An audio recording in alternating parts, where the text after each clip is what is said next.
بسم اللہ الرحمن الرحیم وبہ نستعین انہ خیر ناصر ومعین وصلی اللہ علی محمد وآلہ الطاہرین۔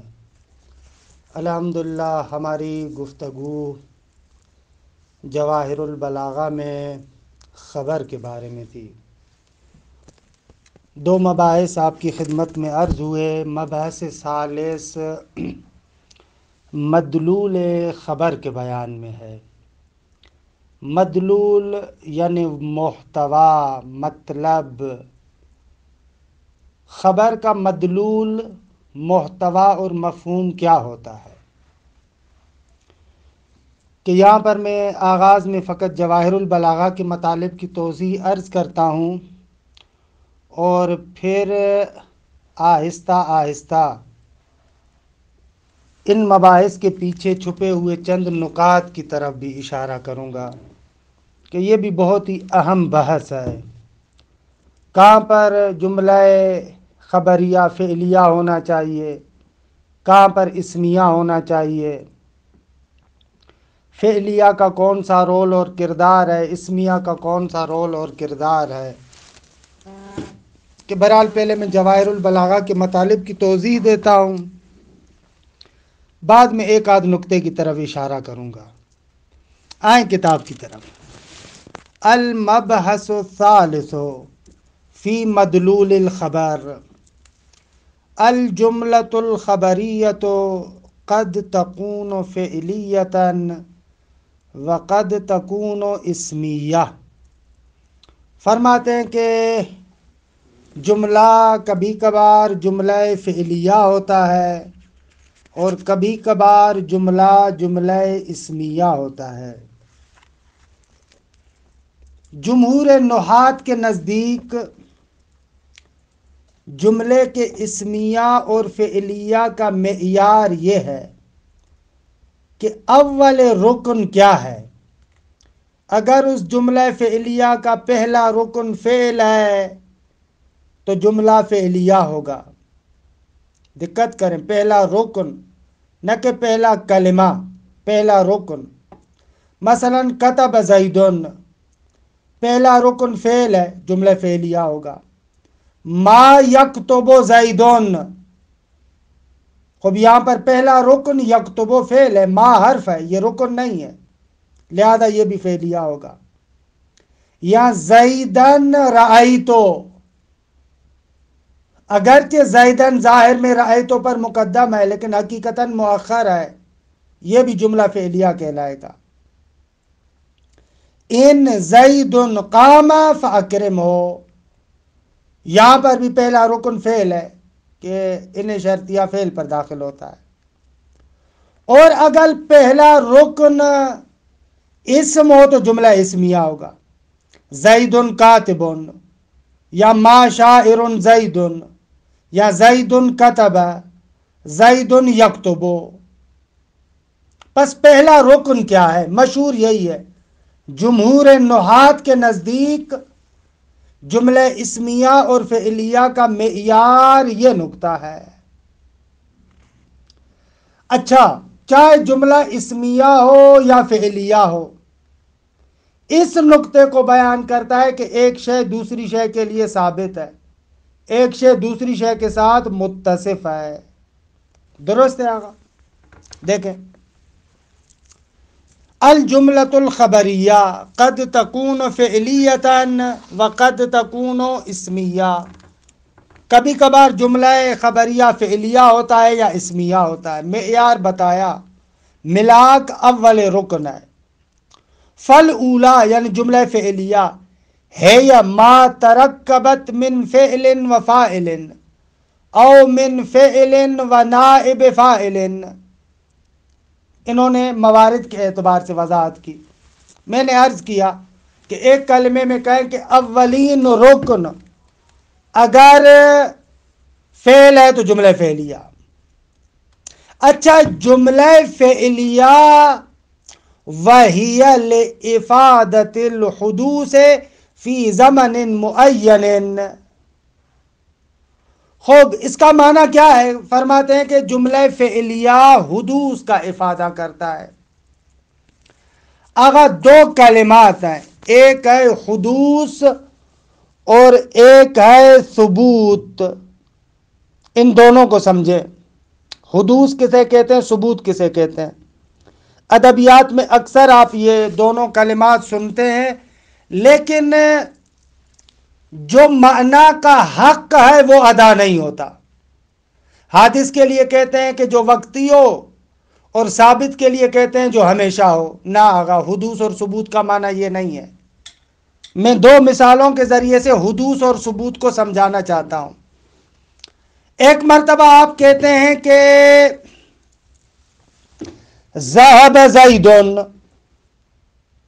ایک مرتبہ آپ کہتے ہیں زید ذاہب. ذهب زید جملہ فعلیہ ہے جو حدوث کو بیان کرتا ہے. زید ذاہب جملہ اسمیہ ہے جو ثبوت کو بیان کر رہا ہے. یعنی کیا؟ یعنی یہ حدوث کا معنی یہ ہے کہ ایک شے پہلے نہ ہو اور بعد میں وجود میں آئے، اسے کہتے ہیں حادث. جو پہلے نہ ہو اور بعد میں وجود میں آئے. ذهب زید اس کو بیان کر رہا ہے کہ زید پہلے نہیں گیا تھا، عدم ذہاب تھا، بعد میں ذہاب کی بات ہے. ذهب زید یا زید ضاحک، یعنی پہلے نہیں ہنسا تھا، بعد میں ہنسا. یہ ضاحک زید اس کے پہلے والی حالت کو بھی بیان کرتا ہے کہ پہلے اس میں یہ صفت نہیں تھی، بعد میں یہ صفت آئی ہے. پہلے ذہاب کی صفت نہیں تھی، بعد میں ہے کہ ذهب زید. یہ مطلب ہے حدوث کا کہ یعنی پہلے اس کے لیے یہ صفت نہیں تھی، بعد میں یہ صفت آئی ہے. اور ثبوت کا معنی یہ ہے زید ذاہب، یعنی فقط اس نقطے کو بیان کیا جا رہا ہے کہ یہ صفت اس کے لیے ثابت ہے. پہلے ثابت تھی یا نہیں اسے خاموش ہے، اس کی طرف ناظر نہیں ہے. آیا ہمیشہ ثابت ہوگی یا ہمیشہ ثابت نہیں ہوگی، یہ اصل ثبوت سے نہیں سمجھ میں آ رہا. ثبوت کا معنی فقط اتنا ہے کہ یہ شے اس کے لیے ثابت ہے، ہمیں بس. زید کے لیے صفت ذہاب ثابت ہے، زید کے لیے صفت ذہق ثابت ہے. آیا پہلے تھی یا نہیں تھی، جملہ خاموش ہے. ہمیشہ رہے گی یا نہیں، جملہ خاموش ہے. یہ معنی ہے حدوث اور ثبوت کا. اچھا، بعد میں کچھ توضیحات عرض کروں گا جیسا کہ عرض کیا. وَهِيَ لِإِفَادَةِ الْحُدُوثِ فِي زَمَنٍ مُعَيَّنٍ مَعَ الْاخْتِصَارِ. اختصار کے ساتھ اس نقطے کو بیان کر رہا ہے کہ ایک معین زمانے میں یہ حدوث ہے. مثلا نحو یعیش البخیل عیشت الفقراء. بخیل آدمی فقیروں کی طرح زندگی گزارتا ہے، کروڑوں کا مالک ہو لیکن اس کی زندگی فقیروں کی طرح ہوتی ہے. درست آگا، اصل حدوث کو بیان کر رہا ہے. وَيُحَاسَبُ فِي الْآخِرَةِ حِسَابَ الْأَغْنِيَاءِ. زندگی فقیروں کی طرح اور قیامت میں حساب امیروں والا دینا پڑے گا. خوب اس سے بدبخت کوئی اور. وَنَحْوُ أَشْرَقَتِ الشَّمْسُ وَقَدْ وَلَّ الظَّلَامُ حَارِبًا. آگا سورج طلوع کر رہا ہے اور اندھیرے چھٹ رہے ہیں، جا رہے ہیں. فَيُسْتَفَادُ مِنْ ذَلِكَ حُدُوثُ الْإِشْرَاقِ لِلشَّمْسِ وَذِهَابُ الظَّلَامِ فِي الزَّمَانِ الْمَاضِي، کیونکہ اشرقت ہے. اچھا، یہ ہو گیا اصل حدوث کا بیان. لیکن کبھی کبھار جملہ فعلیہ مقام اور قرائن کی وجہ سے استمرار تجددی کو بیان کرتا ہے. آگا یہ جملہ سنیے گا، یہ بہترین جملہ ہے. مطلب کو سمجھیے گا. ہمارے پاس ایک ہے استمرار تجددی اور ایک ہے استمرار ثباتی یا دوامی. ان دونوں چیزوں کو سمجھیں. استمرار ثباتی یا دوامی یہ امور مجردہ میں ہوتا ہے جن کے لیے اصلاً زمان ہوتا ہی نہیں ہے. زمان سے بالاتر ہے امور مجردات. یا وہ امور زمانی کے پے در پے وہ چیز چلتی رہے, ذرہ برابر اس میں فاصلہ نہ ہو, ہمیشہ چلتی رہے, ذرہ برابر فاصلہ نہ ہو, اسے کہتے ہیں استمرار ثباتی یا دوامی.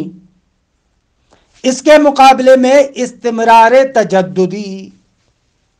استمرار تجددی کا معنی یہ ہے کہ یہ چیز چل رہی ہے, تھوڑا فاصلہ آیا پھر چل رہی ہے, تھوڑا فاصلہ آیا پھر چل رہی ہے, ہو رہا ہے مسلسل کام لیکن تھوڑے تھوڑے فاصلے کے ساتھ. اسے کہتے ہیں استمرار تجددی. فرماتے کبھی کبھار جملہ فعلیہ استمرار تجددی کو بیان کرتا ہے, شیئن فشیئن, آہستہ آہستہ یہ کام ہو رہا ہے, چل رہا ہے. البتہ یہ معنی جملہ فعلیہ کا معنی وضعی نہیں ہے, مقام اور قرائن سے پتہ چلتا ہے. وقد تفید الجملۃ الفعلیۃ الاستمرار التجددی. استمرار تجددی کا افادہ کرتا ہے. شیئن فشیئن, آہستہ آہستہ, آ رہا ہے جا رہا ہے, آ رہا ہے جا رہا ہے. بحسب المقام وبمعونۃ القرائن. قد تفید بحسب المقام وبمعونۃ القرائن. تفیدوں کے متعلق مقام کا تقاضا یہ ہے یا قرائن سے یہ پتہ چل رہا ہے. لا بحسب الوضع. وضعی معنی نہیں ہے یہ جملہ فعلیہ کا کہ واضح نے اسی معنی کے لیے وضع کیا ہو نا.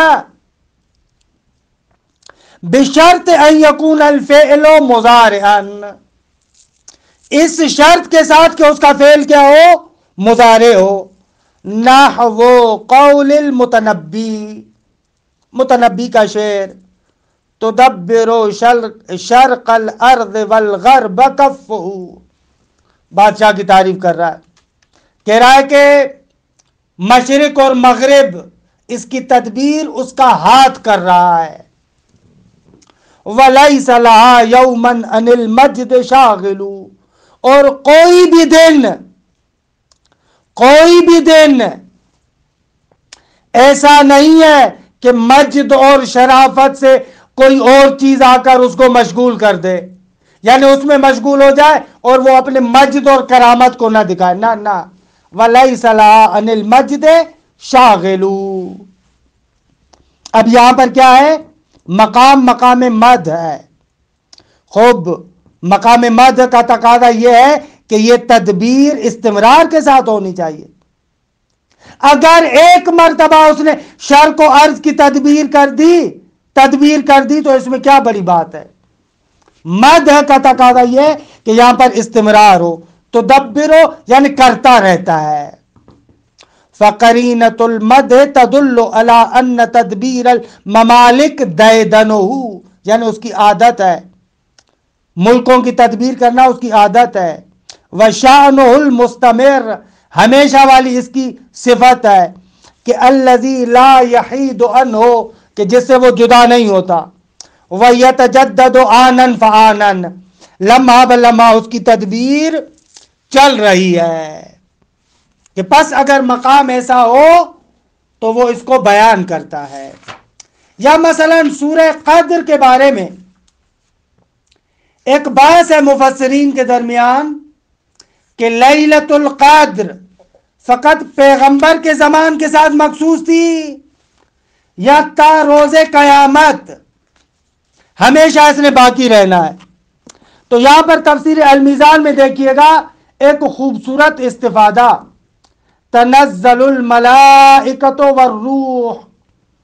یہاں پر تنزلوں سے کیا ہے علامہ طباطبائی نے, کہ فعل مضارع ہے، تنزلو یعنی تتنزلو، درست فعل مضارع ہے، یہاں پر اسی استمرار تجددی کو بیان کرتا ہے کہ ملائکہ نازل ہوتے رہتے ہیں، نہ کہ وقت پیغمبر کے زمانے میں تھا۔ وثانیتو دوسرا جملہ ہے ما ترکبت من مبتدا و خبر، مبتدا اور خبر سے مرکب ہوتا ہے، اولین رکن اسم ہو جس کا، وہی تفید الثبوت، اس کا معنی فقط ثبوت ہے، وضعی معنی، الارض متحرکۃ، اگر تحرک زمین کے لیے ثابت ہے، فلا یستفاد منہا سوا ثبوت الحرکت للارض، جملے اسمیہ سے فقط یہ معلوم ہو رہا ہے کہ حرکت زمین کے لیے ثابت ہے، آیا پہلے تھی یا نہیں ناظر نہیں ہے، ہمیشہ رہے گی یا نہ ناظر نہیں ہے، بدون نظر الى تجدد ذالک ولا دوامہی او استمرارہی، بغیر اس کے کہ اس کی نظر ہو کہ یہ متجدد ہوتی رہتی ہے یا ہمیشہ ہے یا مستمر ہے، نہ، معنی وضعی کے اعتبار سے جملہ اسمیہ اس کی طرف ناظر نہیں ہے، یہ اس مشہور نظریے کے خلاف ہے، ہمارا نظریہ تو نہیں ہے جو غلط مشہور زبانوں پر چڑھا ہوا ہے کہ جملہ اسمیہ حتماً ثبوت پر دلالت کرتا ہے، نہ عزیز من، وضعی طریقے سے ثبوت کو نہیں بیان کرتا، بھلے اگر قرائن ہو تو پتہ چلتا ہے۔ وَقَدْ تُفِيدُ الْإِسْتِمْرَارَ الثُّبُوتِيَّ وَالْدَوَامَ بِحَسَبِ الْقَرَائِنِ، قرائن کے اعتبار سے استمرار ثبوتی، پورے بحث میں یہی نکتہ ہے، استمرار تجددی اور استمرار ثبوتی میں کیا فرق ہے؟ استمرار تجددی میں ایک شے مسلسل چل رہی ہے لیکن درمیان میں فاصلہ ہے، ثبوتی میں یا تو اصلاً زمان سے بالاتر ہے یا اگر استمرار دوامی ہے یعنی فاصلہ نہیں ہے، لیکن یہ کس سے پتہ چلتا ہے؟ قرائن سے۔ اذا لم یکن فی خبرها فعل، البتہ یہ اس وقت ہے کہ جب اس کی خبر میں فعل نہ ہو، وذالک بان یکون الحدیث فی مقام المدح، حالانکہ کرینہ مثلا جیسے مقام مدح ہے، جیسے وَإِنَّكَ لَعَلَىٰ خُلُقٍ عَظِيمٍ، دیکھیں مقام مدح ہے، پیغمبر اکرم کا خلق عظیم ہے۔ فَسِيَاقُ الْكَلَامِ فِي مَعْرَضِ الْمَدْحِ، تعریف کا مقام ہے، اب ایسے تو نہیں ہے کہ ایک مرتبہ ان میں اخلاق ہوا پھر نہیں تھا، نہ، مقام مدح یعنی ہمیشہ ان کے لیے ثابت ہے یہ۔ فَسِيَاقُ الْكَلَامِ فِي مَعْرَضِ الْمَدْحِ دَالٌ عَلَىٰ إِرَادَةِ الْإِسْتِمْرَارِ الثُّبُوتِي، وَمِنْهُ قَوْلُ النَّضْرِ بْنِ جُعْبَةَ يَتَمَدَّحُ بالغنا والکرم،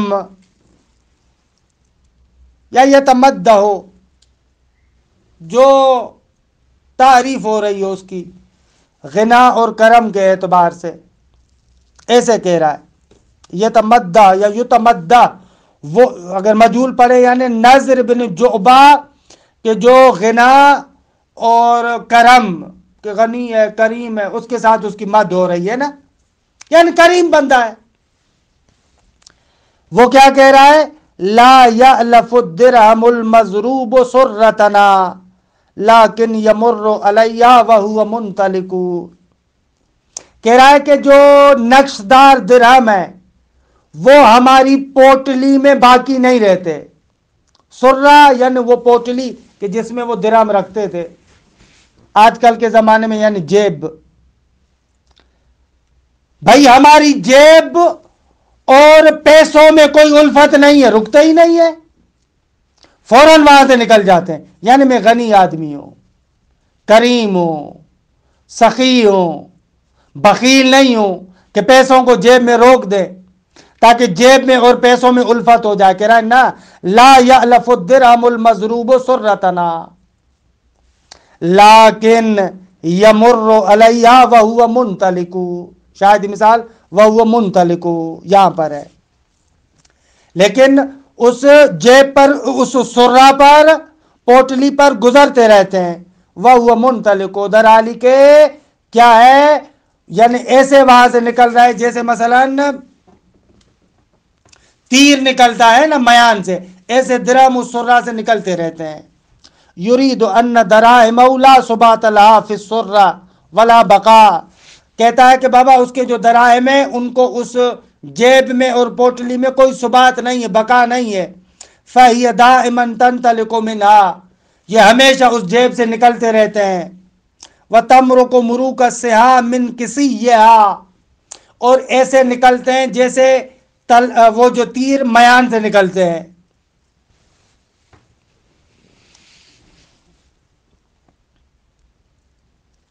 کیوں؟ لِتَوَزُّعٍ عَلَى الْمُعْوِزِينَ وَأَرْبَابِ الْحَاجَاتِ، اس لیے کہ یہ تقسیم ہو رہے ہیں، جو لاچار ہیں، جو حاجت مند ہیں، ان پر تقسیم ہوتے، لہذا یہ رکتے ہی نہیں ہیں. اب یہاں پر استمرار ثبوتی کو بیان کر رہا ہے. وَعَلَمْ أَنَّ الْجُمْلَةَ الْإِسْمِيَّةَ إِذَا كَانَ خَبَرُهَا جُمْلَةً فِعْلِيَّةً فَهِيَ كَالْجُمْلَةِ الْفِعْلِيَّةِ فِي جَمِيعِ مَا ذُكِرَ. بلاغیون کا یہ ماننا ہے، وہ جملہ اسمیہ جب اس کی خبر جملہ فعلیہ ہو تو وہ جملہ فعلیہ کی طرح ہوگا، یعنی حدوث کا فائدہ دے گا. نحو الوطن یسعد بابنائہ، وطن اپنے بیٹوں کے ساتھ سعادت مند ہوتا ہے، یعنی ایسے ہوتا رہتا ہے، حدوث کو یہاں پر بیان کریں. نحو نروح ونغدو لحاجاتنا، کہہ رہا ہے شاعر کہ ہم صبح و شام اپنی حاجتوں کے لیے نکلتے ہیں. صبح و شام ہم کیا کرتے ہیں؟ اپنی حاجتوں کی طرف نکلتے ہیں، ضرورتوں کے لیے صبح و شام باہر بھاگتے ہیں.